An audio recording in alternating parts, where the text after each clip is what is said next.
লোকে আমাকে সব সময় জিজ্ঞেস করে যে কানাই, এখন তুমি বড় হয়ে গেছো, এই বাচ্চাদের সাথে থেকে তুমি সব সময় দুষ্টুমি করো কেন?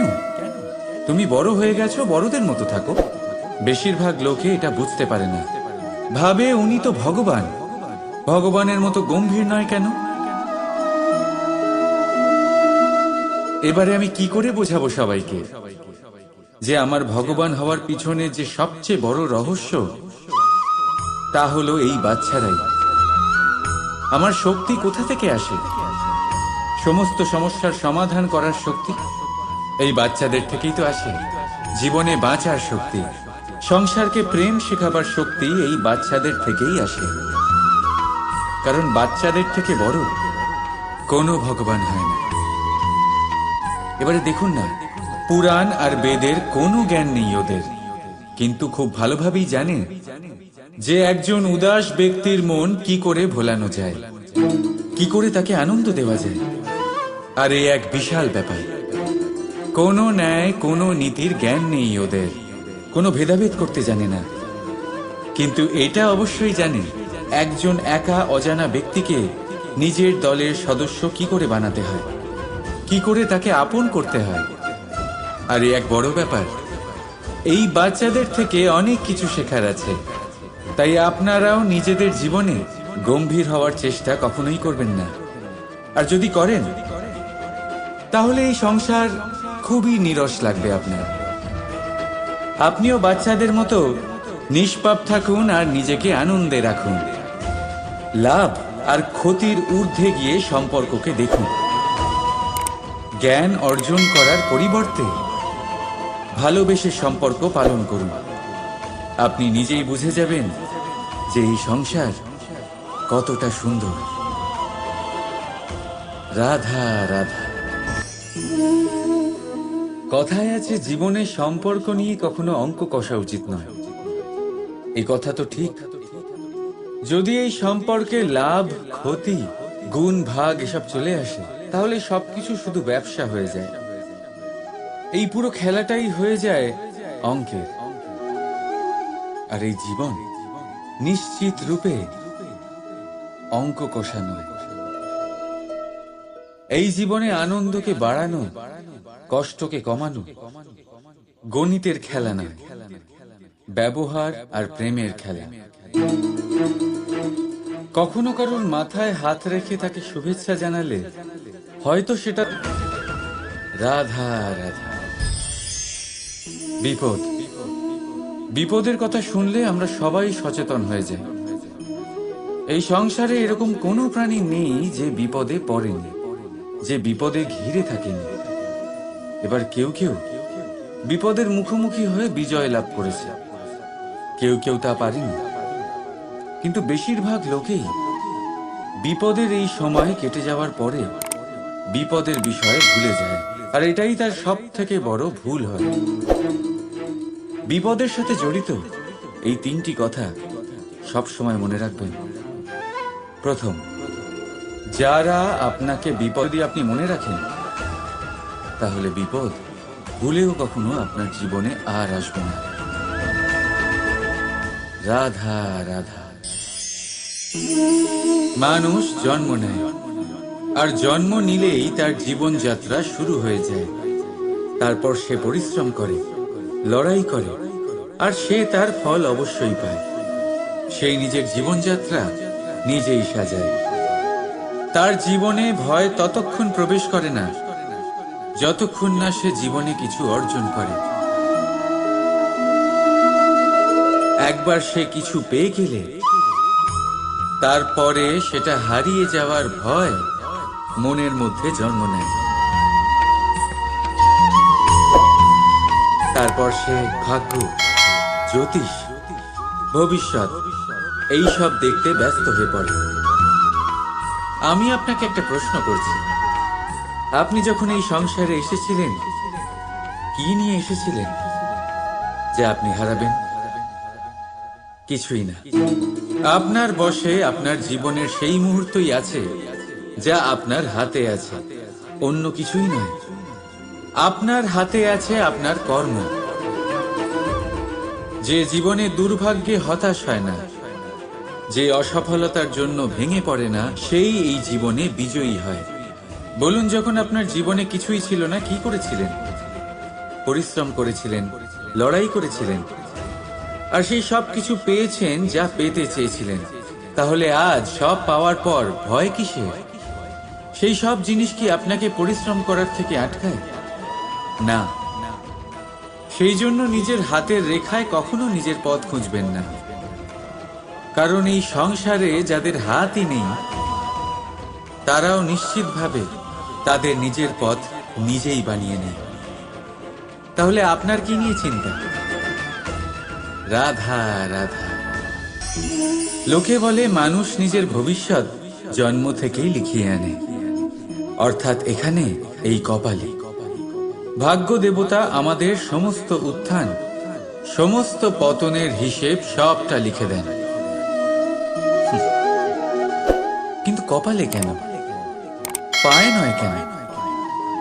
যদি পায়ে লেখা হয় তাহলে আমরা পড়তে পারবো, যদি কপালে লেখা হয় আমরা ছাড়া বাকি সবাই পড়তে পারবে। এবারে আমাদের কপাল এখানে তাই প্রতিফলিত হয় যা আমাদের মস্তিষ্কে আছে, আর মস্তিষ্কে থাকে আমাদের ভাবনা। তাই এই ভাবনার ধনাত্মক হওয়া অত্যন্ত জরুরি। এতে বিকাশের জন্য স্থান রাখুন, এতে সবাইকে একসাথে নিয়ে চলার ভাবনা রাখুন, আর বিশ্বাস করুন আপনার মস্তিষ্কের এই ভাবনা সাফল্য রূপে আপনার কপালে অবশ্যই লিখিত হবে, কারণ আপনার ভাবনাই সত্য হয়ে আপনার জীবনে আসে। রাধা রাধা। সংসারে প্রত্যেক মানুষের মনের গভীরে অনেক রকমের চিন্তা লুকিয়ে আছে। পিতামাতার চিন্তা, সন্তানের চিন্তা, স্ত্রীর চিন্তা, কাজের চিন্তা, ভবিষ্যতের চিন্তা, ইত্যাদি ইত্যাদি। মানুষের এই মন নানান চিন্তায় ভরা, কিন্তু আস্তে আস্তে এই চিন্তা চিতা হয়ে ব্যক্তিকে সমাপ্ত করে দেয়। আপনাদের একটা কথা মনে করিয়ে দিই, যে কথা আপনারা আগে থেকেই জানেন। কি অদ্ভুত ব্যাপার, তাই না? আপনি এই সংসারে আসার আগেও এই সংসার ছিল, আপনি যখন এই সংসার থেকে যাবেন তারপরেও এই সংসার থাকবে। অর্থাৎ আপনার আসার আগে এবং আপনার যাওয়ার পর যে সময়, সেটা আপনার হাতে নেই। তাহলে আপনার হাতে কি আছে? আপনার হাতে আছে সেই সময় যেটা আপনি এখন কাটাচ্ছেন, সেই সময় যখন আপনি আমার কথা শুনছেন আর পর্যবেক্ষণ মনকে একাগ্র করে তোলে। রাধা রাধা। আমরা মানুষ যাকে ভালোবাসি তার জন্য সব কিছু করতে পারি। যেমন ধরুন, মা আর বাবা নিজের সন্তানের জন্য কি না করেন। তারা জন্ম থেকে চেষ্টা করেন যাতে তাকে সেই সব দিতে পারেন যা তার প্রয়োজন।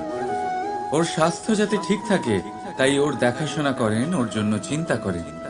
আজীবন চেষ্টা করেন, ধন অর্জন করেন যাতে সন্তানকে একটা বাড়ি দিতে পারেন, যাতে সন্তান খুশি থাকে। কিন্তু এর মধ্যে কিছু না কিছু অবশ্যই অনুচিত। এবার আপনি জিজ্ঞেস করবেন, এর মধ্যে অনুচিত কি আছে?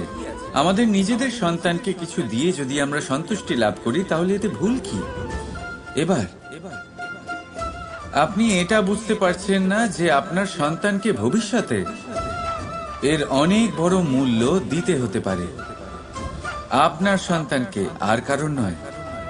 যখন সে কিছু পেতে চাইবে সেই সন্তান সর্বপ্রথম আপনার দিকে তাকাবে। নিজে পরিশ্রম করে সেটা পাওয়ার চেষ্টা সে কখনোই করবে না। আর যখন সেটা পাবে না তখন সব থেকে বেশি দুঃখ সেই আপনার সন্তানেরই হবে। তাই যদি সন্তানকে কিছু দিতে হয় তাহলে বাড়ি নয়, শিক্ষা দিন। একটা ভালো চরিত্র নির্মাণ করার চেষ্টা করুন, কারণ একটা ভালো চরিত্রই এই সংসারে সফলতার চরম শিখরে পৌঁছতে পারে। রাধা রাধা। নির্মাণ করতে গেলে প্রথমে ভাঙনের জ্ঞান অত্যন্ত আবশ্যক। তার উদাহরণ আমি দেব এর দ্বারা।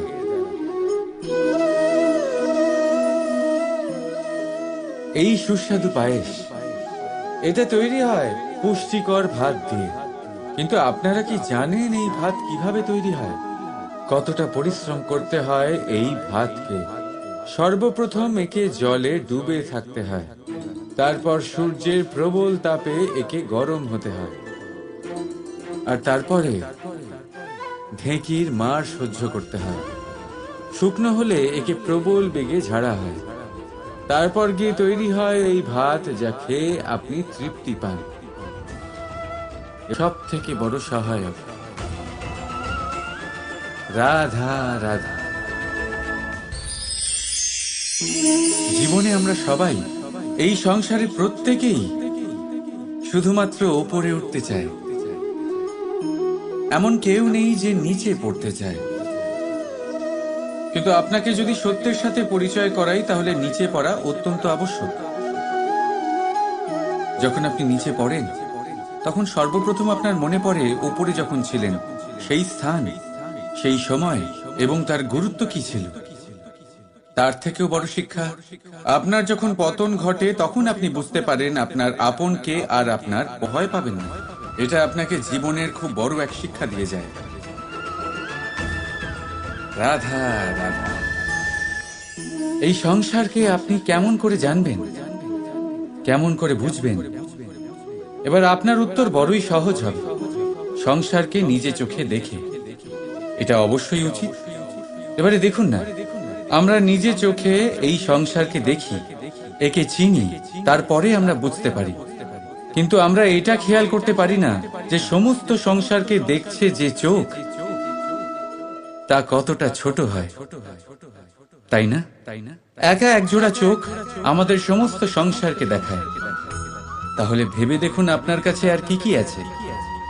দুটি চোখ আছে, দুটি কান আছে, বলার ক্ষমতা আছে, যা দিয়ে আপনি শব্দ নির্মাণ করতে পারেন, শব্দ যা দিয়ে আপনি ব্রহ্ম বানাতে পারেন। দুই হাত আছে, যদি সে চায় তাহলে পাতাল খুঁড়ে সে জল নিয়ে আসতে পারে। দুটি পা আছে, যদি সে চায় তাহলে সংসারে যত বড়ই পর্বত হোক না কেন তাকে পার করতে পারে। একটা হৃদয় আছে, যে প্রেমের বন্ধনে সবাইকে বেঁধে রাখে। একটা মন আছে, যে প্রকাশের থেকেও বেশি তীব্র গতিতে চলে। এক মস্তিষ্ক আছে, যে যত বড়ই সমস্যা হোক না কেন সমাধান বের করে ফেলে। এবারে ভেবে দেখুন আপনার কাছে কি কি নেই। বোঝার চেষ্টা করুন আপনি কতটা ধনবান। এই সংসারে সেই ব্যক্তি সুখী নন যার কাছে ধন আছে। সুখী সেই যে ধনের সদ্ব্যবহার করে। ঠিক তেমনই আপনার ধন হলো আপনার এই শরীরের ক্ষমতা। এই শরীরের ক্ষমতাগুলিকে ব্যবহার করে ধনাত্মক দৃষ্টিভঙ্গিতে সবকিছু দেখুন। এই সংসারকে বুঝুন, নিজেকে বুঝুন। এই সুখ চাইলেও আপনার থেকে দূরে থাকতে পারবে না। রাধা রাধা। এই পেরেককে দেখতে পাচ্ছেন আপনি? এর আকার কতটা সুন্দর। আর এই আকারের কারণেই খুব সহজেই একে দেওয়ালে রোপণ করা যায়। কিন্তু যখন আপনি এই পেরেককে দেওয়াল থেকে বাইরে আনেন, আপনি দেখবেন ওখানে একটা চিহ্ন রয়ে যায়। ঠিক এমনই হলো আমাদের মুখ থেকে বের করা কড়া শব্দ। যখনই আমাদের মুখ থেকে এই কটাক্ষ বেরোয়, তখন তা কোনো ব্যক্তির মনকে আঘাত করে। আর তারপরে আপনি যতই তার কাছে ক্ষমা চান না কেন, কিন্তু তাও তার সেই ঘা পূরণ হয় না। আপনার বলা সেই কথা, সেই কঠোর চিহ্ন ওই ব্যক্তির মনের দেওয়ালে খোদাই হয়ে থাকে। সেই জন্য আমি সবসময় বলি, এই শব্দের শক্তিকে আপনারা বুঝুন, এর মাহাত্ম্যকে বুঝুন। এই শব্দ ব্রহ্ম। কারণ যেভাবে আপনাকে এই শব্দ বিজয়ী করে তোলে, সেইভাবেই এই শব্দ আপনার ব্যাকুলতার কারণে, আপনার বাচন ভঙ্গির কারণে, আপনার অতি উৎসাহের কারণে আপনাকে বিপরীত প্রহারও করতে পারে, যতই আপনার মন সুন্দর ও মধুর হোক না কেন। রাধা রাধা। আসুন আজকে আমরা কথা বলি ভাষার বিষয়ে। এই ভাষা কত অদ্ভুত এক শক্তি, কিন্তু কখনো কখনো আমরা এই তর্কে লিপ্ত হয়ে যাই যে কোন ভাষা সর্বশ্রেষ্ঠ। কখনো কখনো এই সমস্যায় আটকে পড়ি যখন সামনের জনের ভাষা ভিন্ন আর আমাদের ভিন্ন, না আমরা তার কথা বুঝতে পারি না সে আমাদের। আচ্ছা ঠিক আছে, কিন্তু কেউ আমাকে এটার মানে স্পষ্ট করে বোঝান। সূর্যমুখী, সূর্যের কিরণের কোন ভাষা সে বুঝতে পারে যে সূর্য ওঠার সাথে সাথে সেও ফুটে ওঠে? চকর, চকরের কাছে এমন কোন ইন্দ্রিয় আছে যে সে চাঁদের শীতলতা অনুভব করতে পারে? গরু এমন কোন সঙ্গীত শিখেছে? রাধা রাধা। ব্যক্তি কখন সফল হয়, কখন অসফল, কখন ক্ষতি হয়, কখন লাভ, কখন জয় হয়, কখন পরাজয়, এসব কিসের উপরে নির্ভরশীল? বেশিরভাগ লোকেই বলবেন পরিস্থিতির ওপর, আর সেটা ঠিকও। যদি বাইরে বর্ষার পরিবেশ থাকে তবে সেখানে বস্ত্র কিভাবে শুকোতে পারে? যদি ঝড়ের পরিবেশ থাকে তাহলে নৌকা কিভাবে পার করানো যেতে পারে? কিন্তু যদি আমি আপনাকে আসল সত্যি বলি, তাহলে অসফলতার কারণ পরিস্থিতি নয়, সেই পরিস্থিতিকে স্বীকার করে নেওয়া। প্রত্যেকের জীবনে এরকম সময়ে অবশ্যই আসে যখন আমরা চাইলেও পরিস্থিতিকে পাল্টাতে পারি না। পরিস্থিতিকে পাল্টানো অসম্ভব হয়ে ওঠে। এরকম সময়ে একটাই উপায় আছে, পরিস্থিতিকে নয়, মনস্থিতিকে বদলান, আর দেখবেন সবকিছু ভালো হবে। কারণ এই মনস্থিতি আপনার জীবনের সব থেকে বড় সম্বল, সব থেকে বড় সাথী। দেখুন, অপবাদ, অসফলতা প্রত্যেকের জীবনের একটা অংশ অবশ্যই, কিন্তু আপনাকে নিরন্তর চেষ্টা করে যেতে হবে, পুনরায় ঘুরে দাঁড়িয়ে এগিয়ে যেতে হবে, তবেই সফলতা আসবে। যদি এতই সহজ হতো সফল হওয়া, তাহলে সবাই সফল হতো, তাই তো? রাধা রাধা।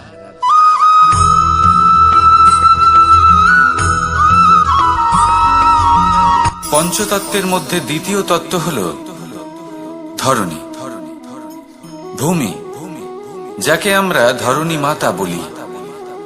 এই ধরণী ধৈর্য ধারণ করে, আর এর ওপরেই আমাদের সমগ্র সংসার নির্ভরশীল। কারণ এই ভূমি সহ্য ক্ষমতা রাখে, এর সহ্য ক্ষমতা হল অপরিসীম।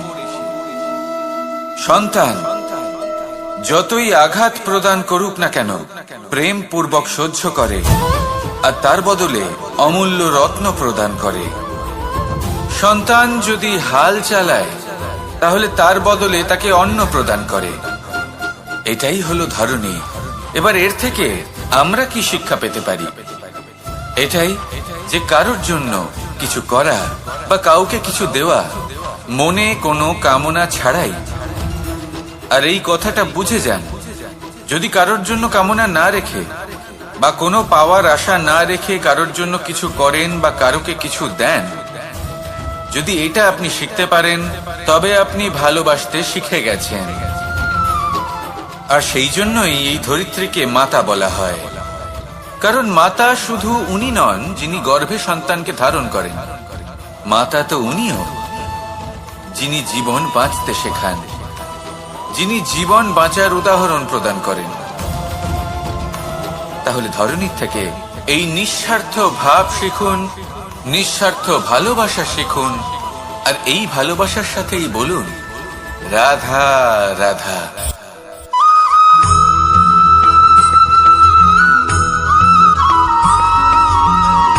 কথায় আছে, অন্ধকারে প্রদীপ প্রজ্বলিত করলে চতুর্দিক আলোকিত হয়। কিন্তু যদি এই প্রদীপ আমি সূর্যের আলোর সম্মুখে সকালবেলায় প্রজ্বলিত করে রেখে দিই, তাহলে কি হবে? আপনি বলবেন যে এটা করে তো কোনো লাভই হলো না। সূর্যের প্রকাশের সামনে এই প্রদীপ আসলে কিছুই নয়। এবার এই চিন্তা ভাবনা প্রত্যেক দিন করতে হবে, আর একটা অমূল্য শিক্ষা পেতে হবে। মনে করুন যে আপনি মহাপুরুষের সামনে বসে আছেন, কোনো মহাজ্ঞানীর সামনে, তাহলে সেই ব্যক্তির সামনে নিজের জ্ঞানের প্রদীপ প্রজ্বলিত করবেন না, নীরব থাকুন আর সেই ব্যক্তির সূর্যের প্রকাশের মতো জ্ঞান প্রাপ্ত করুন। যতটা পারবেন জ্ঞান লাভ করুন।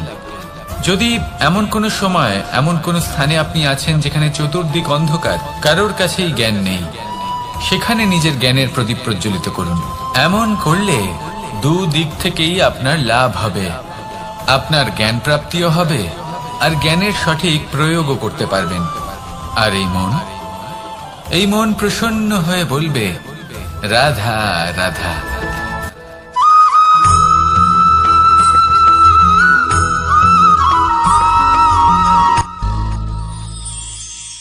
শিশিরের বিন্দু পাতার ওপর পড়ে আর তার গায়ে লেগে থাকে।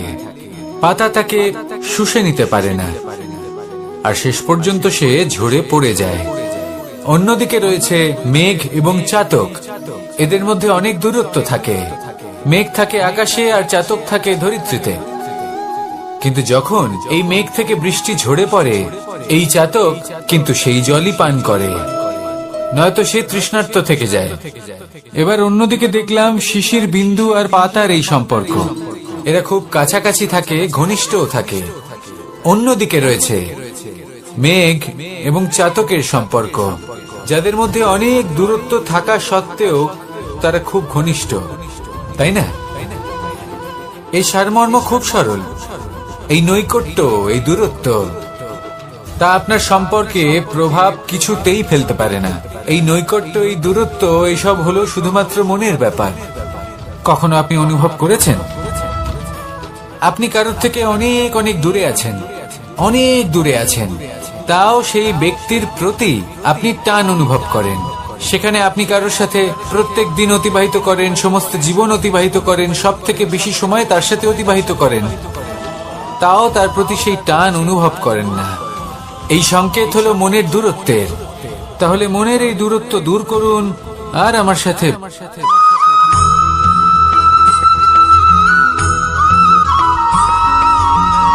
এই সংসারে কোনো বস্তু হোক বা ব্যক্তি হোক, তার একার গুরুত্ব কিন্তু খুব বেশি নয়। একটা উদাহরণ হিসেবে বৃষ্টির ফোঁটাকে ভেবে দেখুন। যদি একটি বৃষ্টির ফোঁটা হয় তাহলে তার খুব বেশি গুরুত্ব থাকে না, কিন্তু যখন সহস্র বৃষ্টির ফোঁটা মেঘের মধ্যে দিয়ে ঝরে পড়ে, তখন সেটা বর্ষার রূপ ধারণ করে। সেই বর্ষা যা এই প্রকৃতিকে শান্ত করে।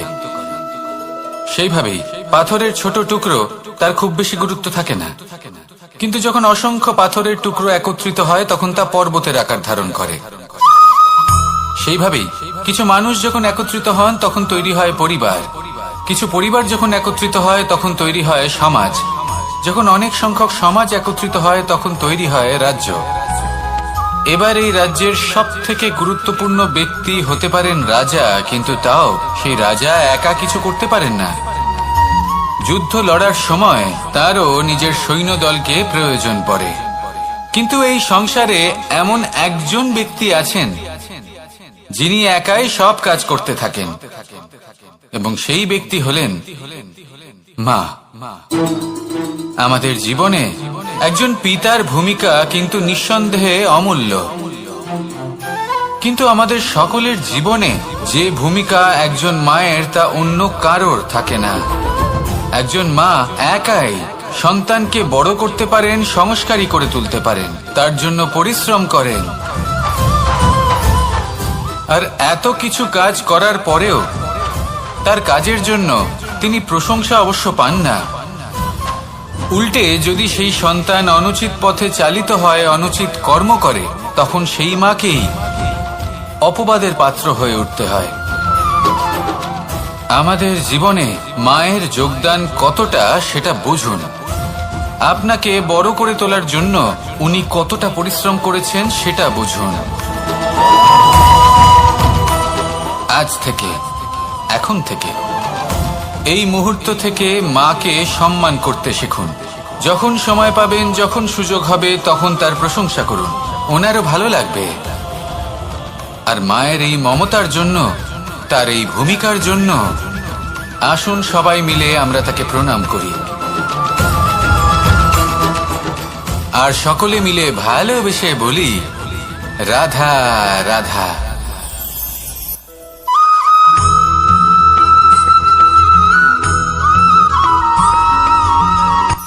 এই সংসারে সাফল্য লাভ করার জন্য জ্ঞানের প্রয়োজন হয়, পরিশ্রমের প্রয়োজন হয়, দৃঢ় নিষ্ঠার প্রয়োজন হয়, নিরন্তর চেষ্টা করা প্রয়োজনীয়। কিন্তু আরো কিছু আছে যা অত্যন্ত প্রয়োজনীয় এবং গুরুত্বপূর্ণ। তা হলো ভালো বন্ধু। তাদের থাকা অত্যন্ত প্রয়োজনীয়। যদি ভালো বন্ধু থাকে তাহলে সময় এলে তারা ঢাল হয়ে আপনাকে সুরক্ষা করবেন। সময় এলে অস্ত্রের মতো শত্রুকে সংহারও করবেন। যদি তিনি জ্ঞানী হন, তাদের মধ্যে সদ্গুণ থাকে, তাহলে এই সব গুণ আপনার মধ্যেও প্রবেশ করবে। তাহলে সাফল্যের জন্য ভালো বন্ধু পাওয়া অত্যন্ত প্রয়োজনীয়। কিন্তু শুধু বন্ধু কেন, ভালো শত্রুও থাকা প্রয়োজনীয়। এবার আপনি ভাববেন, আমি কি বললাম? যদি আপনার জীবনেও ভালো অর্থাৎ শক্তিশালী শত্রু থাকে, তাহলে আপনিও শক্তিশালী হতে থাকবেন। এই শত্রু আপনাকে প্রেরিত করবে আরো বেশি শক্তিশালী হয়ে ওঠার। কখনো কোনো হরিণকে দেখুন, তীব্র গতিতে দৌড়তে থাকে। কেন তীব্র গতিতে দৌড়য়? এই কারণে নয় যে কোথাও তার জন্য মধুর ঘাস অপেক্ষা করে রয়েছে, না। সে এই কারণে তীব্র গতিতে দৌড়য় কারণ সেটা না করলে তার পেছনে একটি সিংহ আছে যে ওকে নিজের ভোজন করে ফেলবে। তাই জীবনে বিপদ, সংকট, এই সবকিছুও হলো অত্যন্ত গুরুত্বপূর্ণ। তার সম্মুখীন হতে শিখুন আর আমার সাথে ভালোবেসে বলুন, রাধা রাধা।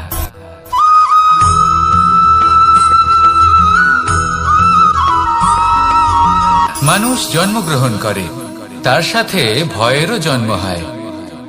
ছোটবেলা থেকেই আমাদের মনে কোনো না কোনো প্রকারের ভয় থেকেই যায়।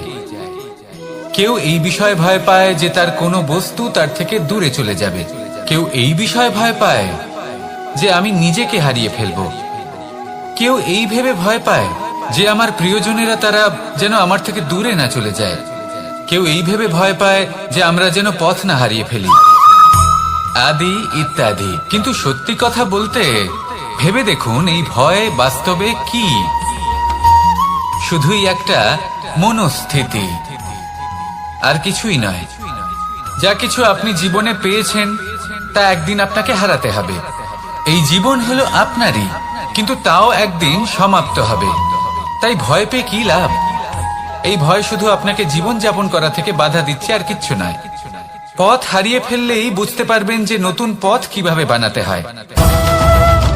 কিছু মানুষকে জীবন থেকে হারালে তবেই আপনি বুঝবেন যে আপনার আপনজনকে। এই ভয়ের কারণে ভীত হয়ে থাকবেন না। এই তারা নক্ষত্র অন্ধকারের অভাবে গুরুত্ব হারায়। শিবকেও মহাদেব হওয়ার জন্য বিষপান করতে হয়েছিল।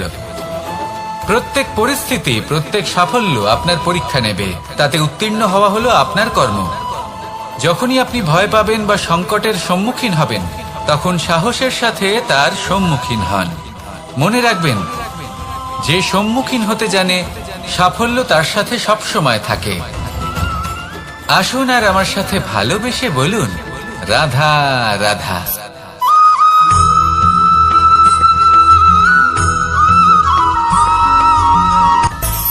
মানুষের মধ্যে একটা বিচিত্র প্রবৃত্তি থাকে, অন্য সকলের বিষয়ে, তাদের জীবনের বিষয়ে, তাদের ব্যক্তিত্বের বিষয়ে, তাদের ভবিষ্যতের বিষয়ে অনুমান করা।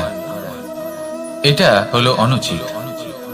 কারোর অতীতকালকে দেখে লোকে ভবিষ্যৎ বলে দিতে পারেন, বর্তমানকে দেখে ভবিষ্যতের বিষয়ে অনুমান করে ফেলেন। উদাহরণ দিতে হলে বলবো, কোনো দাসকে দেখুন, ওকে দেখে লোকে বলে যে ওর ভবিষ্যৎ সেটাই হতে পারে, অনুমান করে ফেলেন। আর এই রাজাকে দেখুন, উনি তো কত সুখী হবেন, উনি তো জগতের সব থেকে অধিক সুখী মানুষ, কত সুখ সুবিধা আছে ওনার কাছে, ধারণা করে ফেলেন। তবে সত্য তো এটাই যে কারোর ব্যক্তিত্বের বিষয়ে, তাদের ভবিষ্যতের বিষয়ে আপনি পূর্ণ সত্য কখনোই বলতে পারবেন না, শুধু অনুমান করতে পারবেন। আর এই অনুমান করে সত্যি কোনো লাভ হয় না, কারণ এই কাল সেটা হলো অত্যন্ত শক্তিশালী। কালো থেকে কালোতর কয়লাকেও হিরেতে পরিণত করতে পারে। অনেক বড় বড় রাজাকেও বিদূষক বানিয়ে ফেলতে পারে এক মুহূর্তেই। তাহলে আপনি অনুমান করে কি লাভ? কি পেলেন অনুমান করে? সেই জন্য কারোর বিষয়ে কোনো অনুমান করবেন না, তার ভবিষ্যতের বিষয়ে অনুমান করতে যাবেন না, কারোর বিষয়ে কোনো ধারণা করে নেবেন না। কিছু করতে হলে ভালোবাসুন, সবার মধ্যে ভালোবাসা ছড়ান, সবার মধ্যে ধন্যাত্মক ভাব ছড়ান। এই মন প্রসন্ন হয়ে বলবে রাধা রাধা।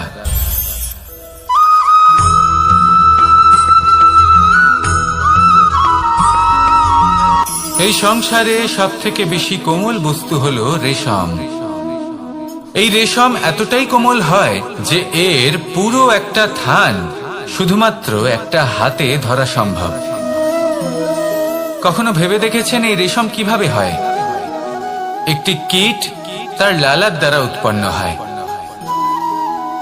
এই কীট সেই রেশমকে পাক দিতে থাকে, পাক দিতেই থাকে, আর আস্তে আস্তে তার মধ্যেই জড়িয়ে পড়ে।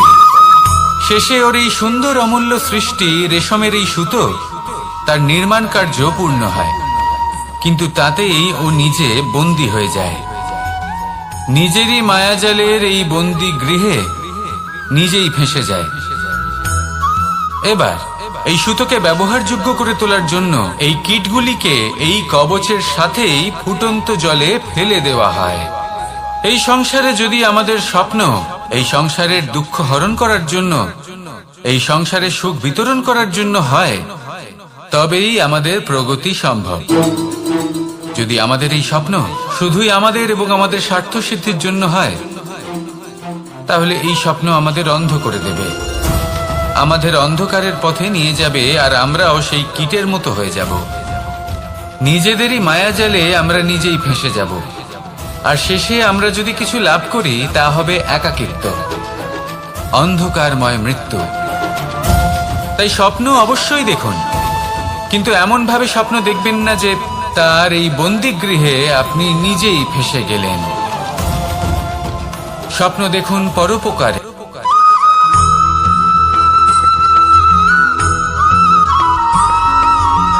এই সংসারে প্রত্যেক মানুষ এটাই চান যে তিনি যেন ধনবান হন, আর্থিক অবস্থা তার ভালো থাকে, ওনার বাড়িতে লক্ষ্মীর আগমন হয়।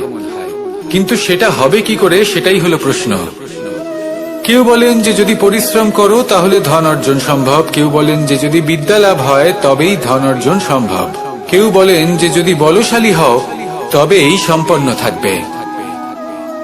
ভালো কথা, যদি তাই হয়ে থাকে, তবে দিনমজুর সারা দিন পরিশ্রম করেন, তিনি কেন ধনী হন না? অনেকজন বিদ্বান মানুষ আছেন এই সংসারে, তারা কেন ধনবান হন না? অনেক সংখ্যক বলশালী ব্যক্তি আছেন, তাদের কাছে ধন নেই কেন? তাদের কেন ধনের অভাব হয়? আবার এমনও কিছু মানুষ আছেন যারা পরিশ্রম করেন, তারা দিনমজুর, কিন্তু তারা ধন অর্জন করতে পারেন। কিছু বিদ্বান ব্যক্তি আছেন যাদের কাছে অধিক মাত্রায় ধন রয়েছে, কয়েকজন বলশালী ব্যক্তি রয়েছেন যাদের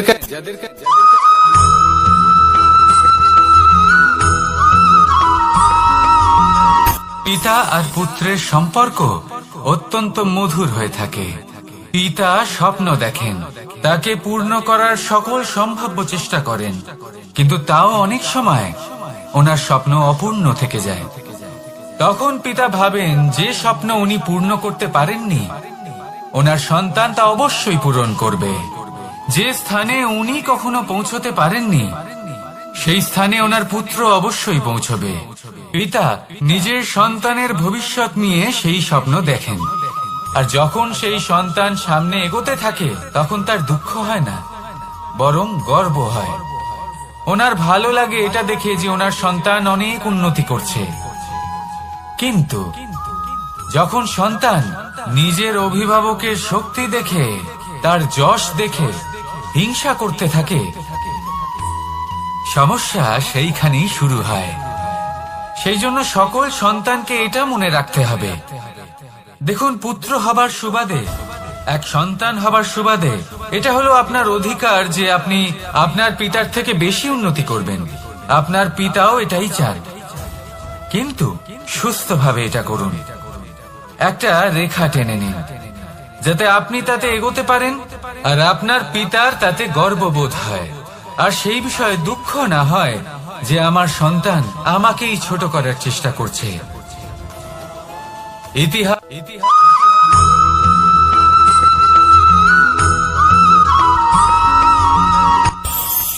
এই সংসারে আমরা প্রকাশ কোথা থেকে পাই? এর উত্তর বড়ই সরল। ভোরে যখন সূর্যোদয় হয় তখন প্রকাশের কিরণ আমাদের ঘরে এসে পৌঁছয়। এইভাবেই আমরা প্রকাশ লাভ করি। এবার এই প্রকাশের আলোতেই আমরা সারাদিনের কাজ সম্পন্ন করি। সন্ধে হয়ে যায়, সূর্যাস্ত হয়ে যায়, আর আমাদের ঘর যাতে অন্ধকার না হয় তার জন্য আমরা একটা প্রদীপ প্রজ্বলিত করি। এটাই ঘটে আমাদের জীবনেও।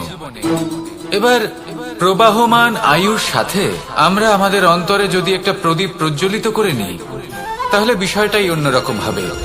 এবার আপনি বলবেন কোন প্রকাশের কথা বলছি যা আমাদের অন্তরে জাগ্রত করা সম্ভব? আমাদের আত্মার মাঝে প্রেমের প্রকাশ জাগ্রত করার কথা বলছি।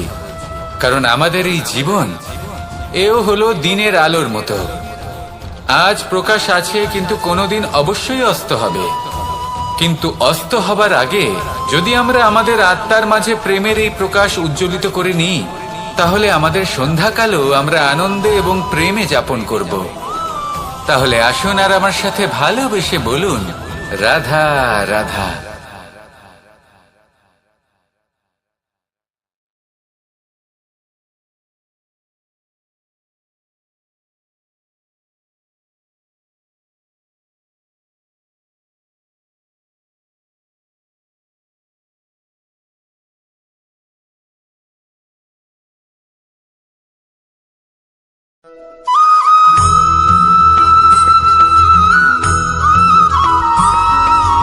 আমাদের শরীর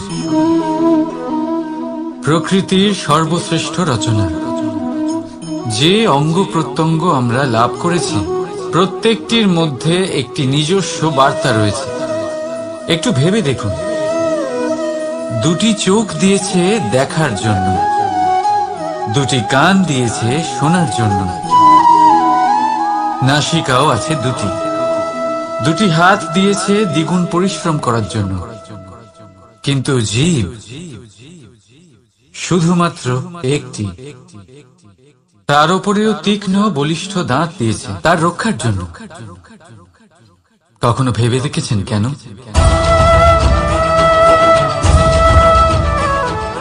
কারণ শব্দ আর শব্দের প্রয়োগ মানুষের সবচেয়ে বড় অস্ত্র, যার প্রয়োগ যত ভেবে চিন্তে করা যায় মানুষ তার জীবনে ততটাই উপরে উঠতে পারে। তাহলে মনে রাখুন, দেখুন, শুনুন আর বুঝুন বেশি, বলুন কম। রাধা রাধা।